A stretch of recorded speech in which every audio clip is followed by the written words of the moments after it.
We're going to go ahead and get started. Welcome to the Trio Talks podcast. Today is Monday, October the 21st. And today's topic is how to create a balanced class schedule. Okay? We do not have the University Advisement Center with us today.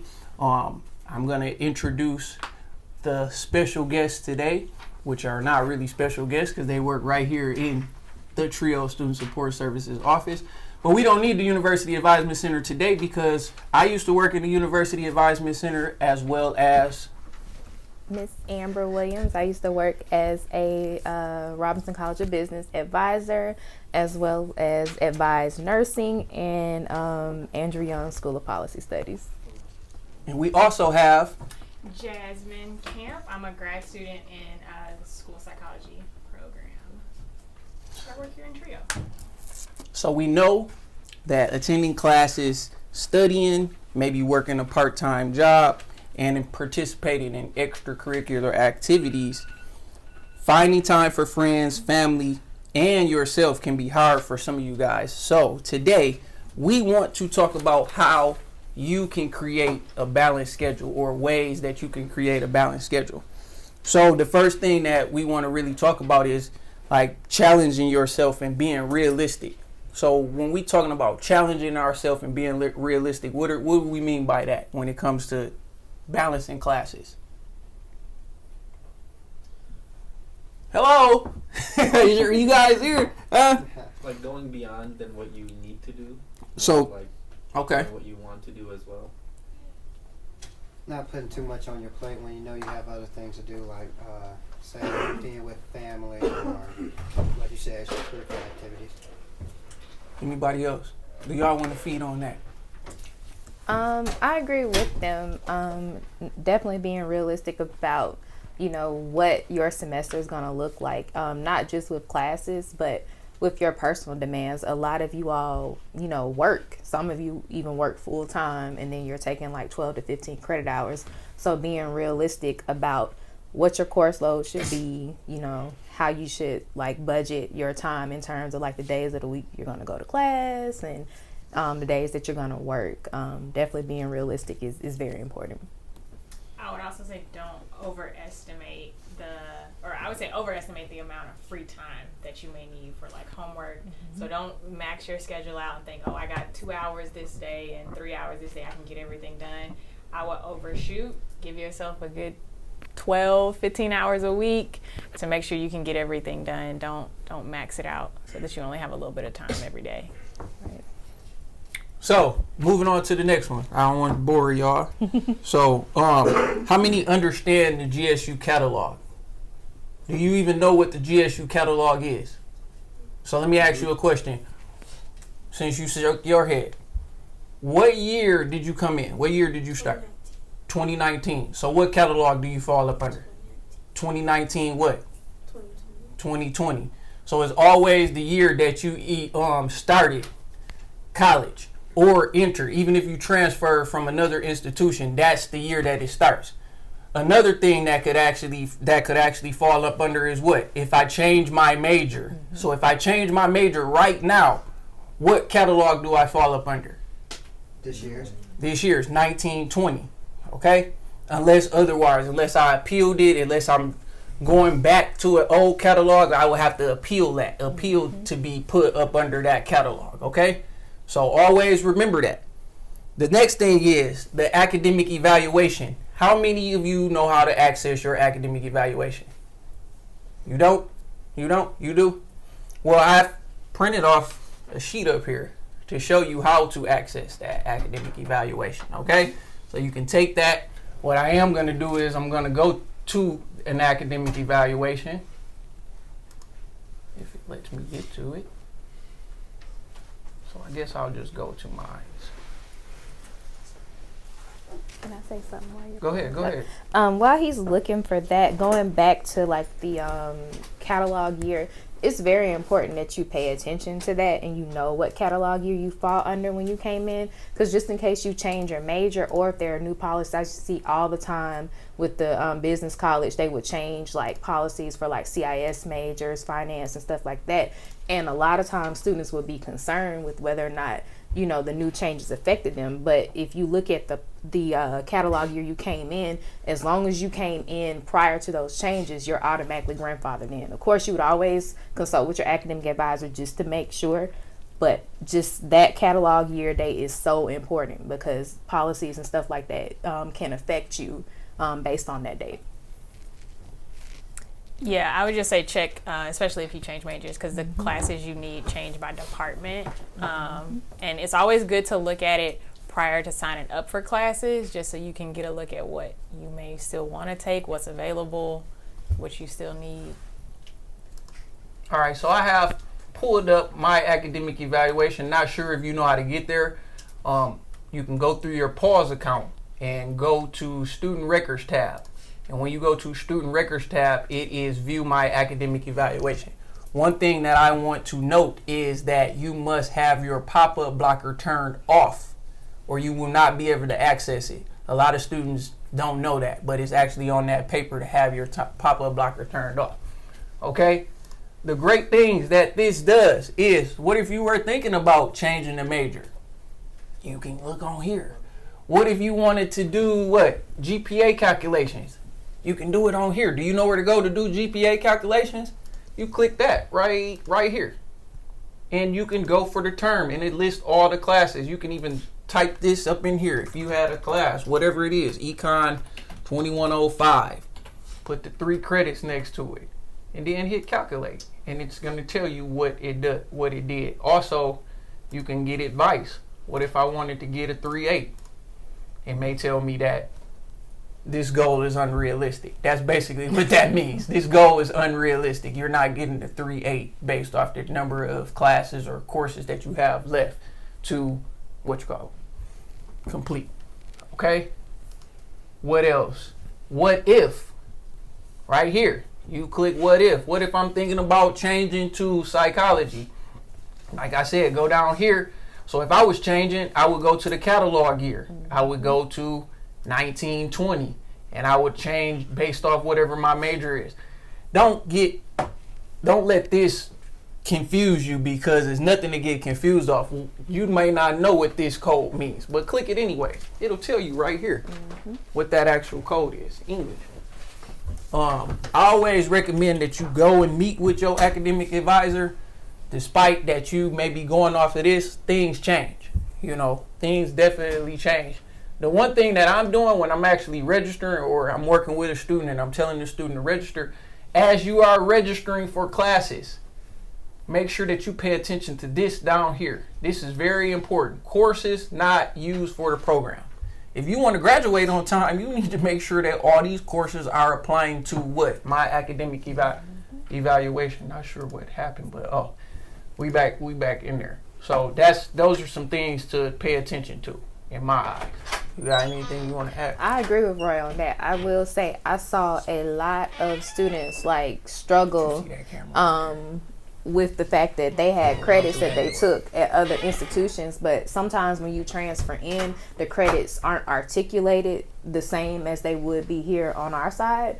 And a lot of students would have like English credits and like business credits that are satisfying areas, and they would already be registered in those classes here. So then we're dealing with a situation where we would have to submit an appeal for the student to be credited financially for enrolling in a class that they had already took, and then trying to figure out how to work those credits in where they could still satisfy something. So definitely pay attention to the bottom part of the academic eval, because I'm gonna tell y'all the truth, your advisors, a lot of them have 500-600 students in their population. I know at one time I had 700 students that I had to individually work in my population, and I would miss stuff like that sometimes when I did like evals. I would miss like credits.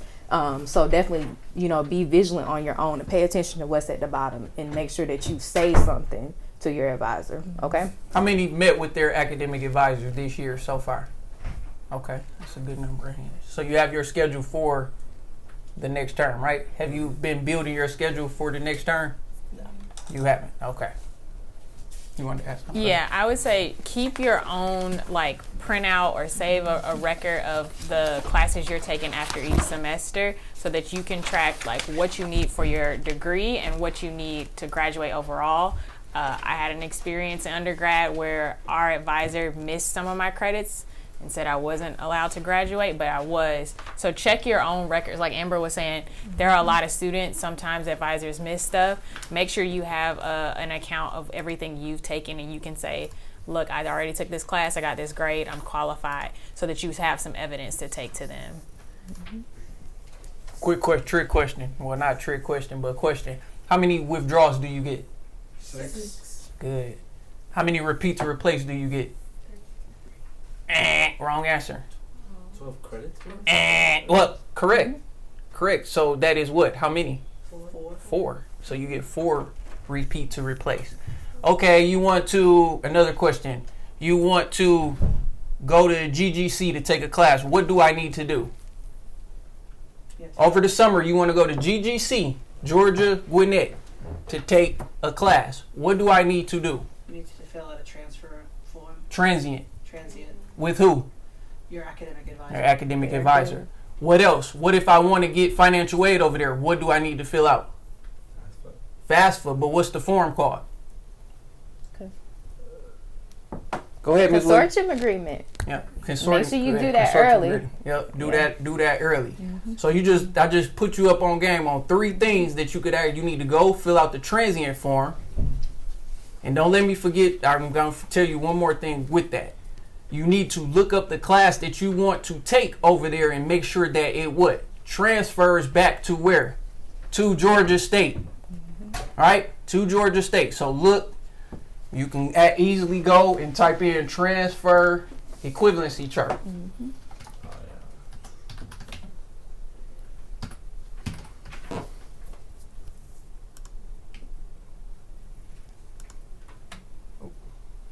Right there.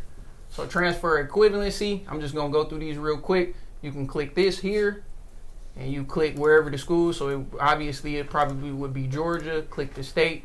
I'm just going to throw a school in here. Atlanta, I'm going to throw, not Atlanta Tech. I'm going to throw Columbus State. That's a USG, ain't it, Amber? Columbus State in here. So basically I'm going to go to accounting, just random class.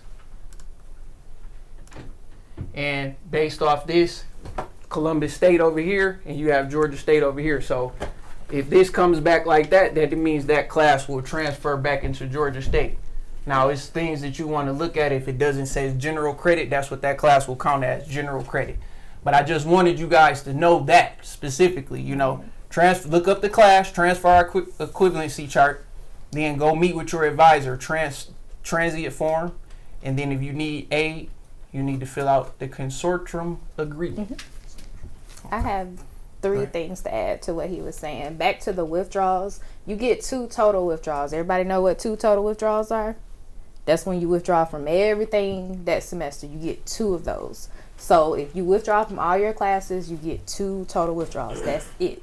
Also, with cross-registration, a lot of you may or may not know that you're able to take certain classes on the perimeter campus as long as they're lower level classes, because as we know, perimeter campus is a 2-year institution, which means that 1,000 and 2,000 level courses are what is offered on those campuses. You can do a cross-level registration. The only thing that you need to do is go talk to your advisor, fill out the form. They have to approve you. So basically with that, you cannot have taken more than 12 credit hours at perimeter campus, and also you have to be above a 2.0. So you have to be at least at the 2.0. If you're on academic probation or anything like that, they will not approve it unless it's like a special circumstance, like you needing to graduate or something like that in order to take the class.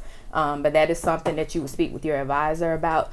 Also, with the transfer equivalency chart, kind of take that with a grain of salt because it's not always accurate. Also, I know particularly for the business program, some people will take like classes like the upper level, like finance 3300 or something at like a 2-year school or like at a technical college.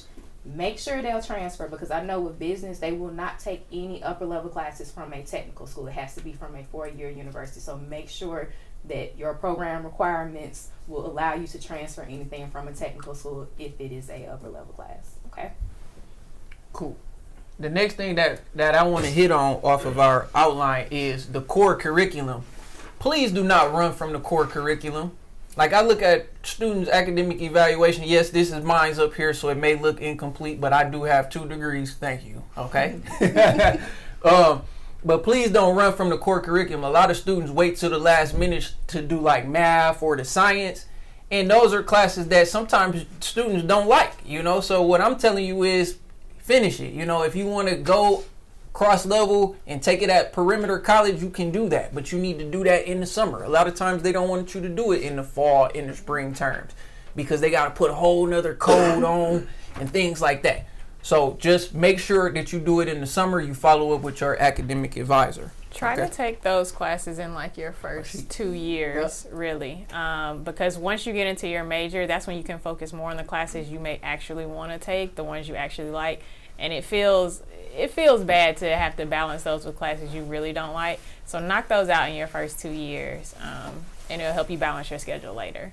I agree with that. And also for some majors, like I said, I always refer back to business because they have like really strict requirements. But classes like math and English will stop you from moving on. I've seen a lot of students who have fulfilled all their AF requirements, had the GPA in business, but they didn't take math. They haven't taken math 1111 yet. They haven't taken English 1102 yet. And I'm just like, now you can't take BUSA, now you can't take MGS 3100. So now we're delayed a semester because you didn't take those classes. I'm going to keep it real and be honest. It is stupid to wait to take core classes. Get them, like Jasmine said, get them out the way, because a lot of those core classes are requirements for upper level classes. So get it done. Be smart. The next thing we want to talk about is balance between challenging courses and subjects that come easily to you. So I know for STEM majors, STEM, I see some people doing this, taking 3 and 4 science classes. Now, when you get into major, when you get into 3,000 to 4,000 level classes, you may not be able to help it. You have to take 3 science classes. But right now, where you in the first year or third year or first 2 years, I say you need to have some type of balance to be able to adjust to that. Maybe 2 science classes and then the rest may be from the core. Or the rest may be from an outside discipline because I got electives that I need to successfully complete. Don't allow yourself, you know that you can't take that amount of classes because you have work and you have other things going on. Know what you can take, okay? Know what you can take. I see it happen all the time, taking 2 math and 1 science, and where's the balance? You know, especially if you're doing that on Tuesday and Thursday. I see students doing that all the time, taking all their classes on Tuesday, Thursday. And for science, I don't think that's in the best efforts towards you. You need a balance. So you may take classes Monday through Friday, 2 on this day, maybe 3 on this day, or 2 on this day, 2 on that day. Give yourself hope. You know what I mean? Like, don't set yourself up for failure. Like, I feel like we do that. We set ourselves up for failure. So know what you can take and what you can't take. Okay? And with the STEM classes, try not to load up on too many that also have like a lab component to it, because that takes out even more of your schedule and more of your time if you have to balance, 2 and 3 classes that also have lab to it. I would just say for me, my strategy was always to have 2 hard days and 2 easy days. So my hard days would be like Monday and like Wednesday, because I just like to tackle the hard stuff at the beginning of the week. So my hardest class would be on Monday and Wednesday, and with that I would have like an easy class. So I may take like 1 or 2 hard classes on Monday and Wednesday and have an easy class and 2 other easy classes in there, and then Tuesday and Thursday were my light days, because everybody knows at Georgia State, I went to Georgia State too, and everybody knows campus is popping on Tuesday and Thursday, and you want to go to the event. So Tuesday and Thursdays were my light days, and they were my easy days, so that I could participate in stuff on campus. So that would be my advice. So I want to tell you another thing. How many in here use Rate My Professor? You use Rate My Professor? Does anyone in here use iPort? Do you know what iPort is? So iPort is free data. The institution creates the data. So I want to show you this. Y'all use Rate My Professor and you going off of students, what students say. Rate My Professor is institutional data, so you can see what another student got in the class, iPort, I'm sorry. what other students got in the class the previous semester based off the professor. So I gave you a paper, iPort. Follow these directions right here if you want that. If you didn't got the iPort paper, you should. It's got a paragraph on it. So I'm gonna pull up iPort over here. So GSU iPort. Okay, institutional effectiveness. So what you want to do, they show you how to run reports. So you click launch iPort, okay? Gonna launch iPort. Come on now. And this screen is gonna come up. You want to go to reports menu, grades and GPA. Then you go down to grades by distribution by course. And then this pops up, right? So I'm gonna go to spring 19 and I'm gonna say, somebody throw out a class. Applied linguistics, AL. Yeah, okay. Apply lane, what number? 2021? Yeah, let's do 2021. 2021. So I'm going to click this. So there it shows me how many students got A's in the class, how many students got B's, the professor, C's, D's, F's, WF's mean withdraw, fail, because you dropped it after the midpoint. What is this? A, withdraw, fail as far as A's, but then the DFW in the class average. Okay? Use this first before you use rate my professor, right? Don't you? When you want to know who is teaching the class and how many A's they gave out, B's, C's, D's, then I'm going to weigh my options with rate my professor. You going straight off what students are telling you. You need to go off of facts, data, right? The numbers do not lie. Okay, so you can share that with your friends. That's a little hidden trick right there. All right, you always go back a semester. You cannot use the semester that it's actually on because ain't no grades out. So always go back a semester. Okay. Y'all want to add anything to that? No. Okay, so now let's jump into building and balancing the class schedule. So, like I said, if you were a science major, if I was doing this right now, I would do my math, I would do my science. But when you're building your schedule, what do? They always put the classes out early so you can what? Build your schedule, right? So basically, let's look up anthropology and we're going to say that's the transfer. I'm in the wrong thing. So class schedule over here. I'm going to just say African American Studies. So you got to take African American Studies. What's that? Not what you picked. Well, that's actuarial science, sorry. African American Studies.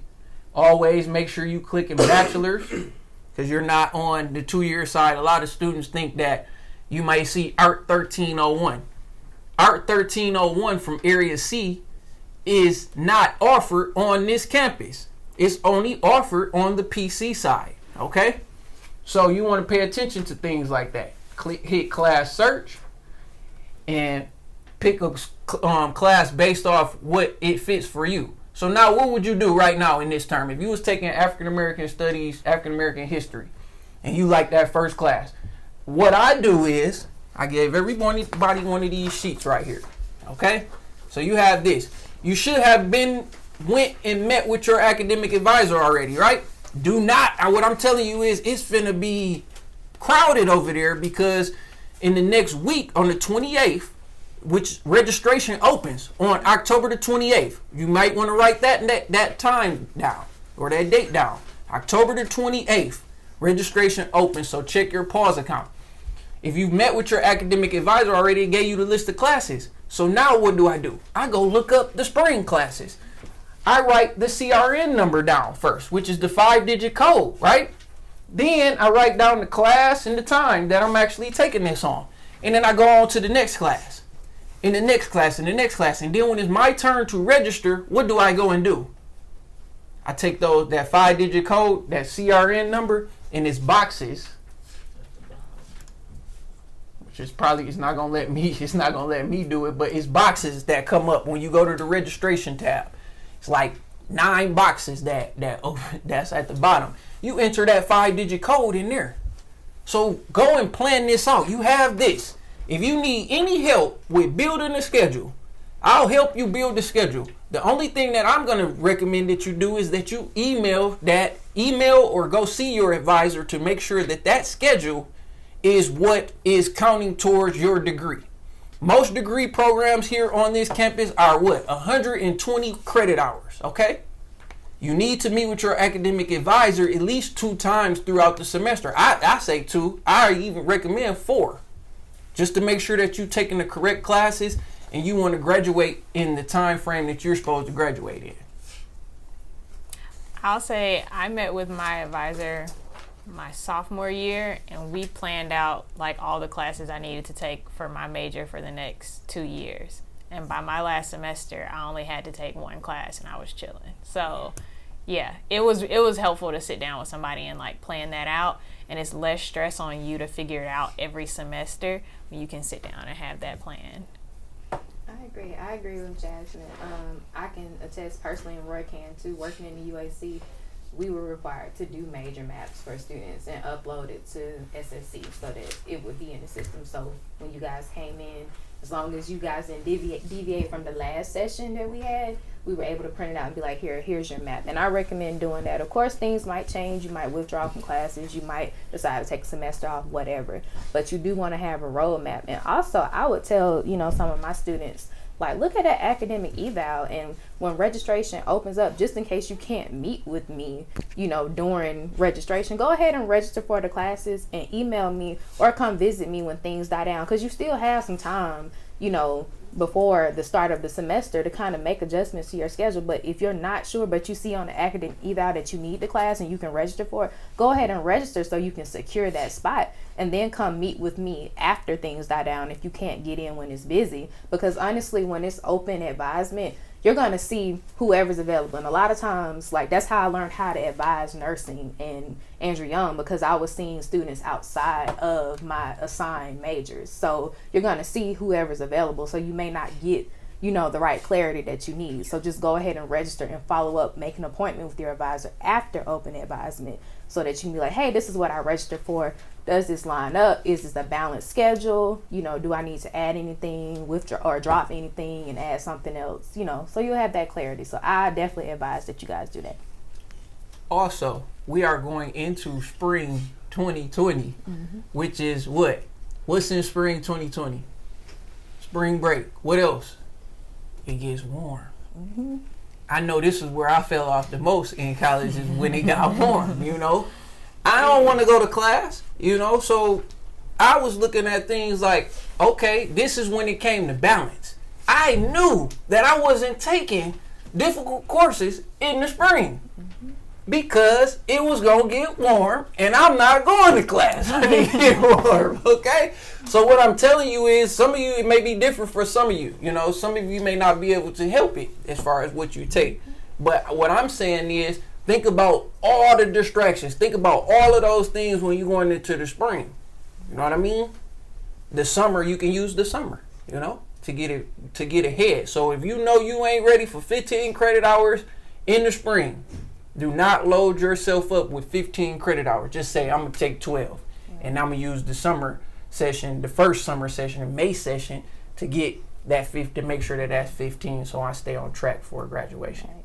But don't make your schedule too easy either, because I know for me that was my problem. If I made my schedule too easy, I didn't have motivation, because I didn't have any fire up under me to be like, hey, like, you need to stay focused. If it's too easy, I've found a lot of students do bad in easy classes because they just thought it was so easy. They overestimated their ability and overestimated the course load, and then they're kind of like failing an easy class. Like, I see that a lot with those CPS classes. I'm like, how did you fail that class? You can finish the class in the first week and be done, because all the answers for the class is online. But yeah, just lack of motivation. I would also say don't load up on a lot of really easy semesters early in your year, so like freshman and sophomore year, because then it comes back to get you come junior and senior year when you have like some really packed schedules. Well, I think as far as our outline, I think I've hit on everything as far as what we were supposed to cover during this session. Does anyone have any questions? Do you need help with building the schedule? Because I'll be in this room for the next 30 minutes if you need some help. You need some help? So I will help you when we wrap this up. If you haven't grabbed a survey, could you grab a survey? See you later. Not see you later like that, but I'm saying if you haven't grabbed a survey, could you please grab a survey and complete that at the end of this session? Roy, I'll say one more thing. For people going into like junior or senior year when you're in your major, try to think about class sizes that might be a little smaller, because you can have a more like intimate relationship with your professors. That comes in handy when you need letters of recommendation. Like if you want to go to grad school, having those professor relationships is really beneficial, because they'll remember your face and they'll be ready to write you a letter. So if you enter a small class, you can talk to them more. That's easier for them to remember, as opposed to them having a class of 500. They might not remember your face that well. And I'm going to piggyback off what she just said.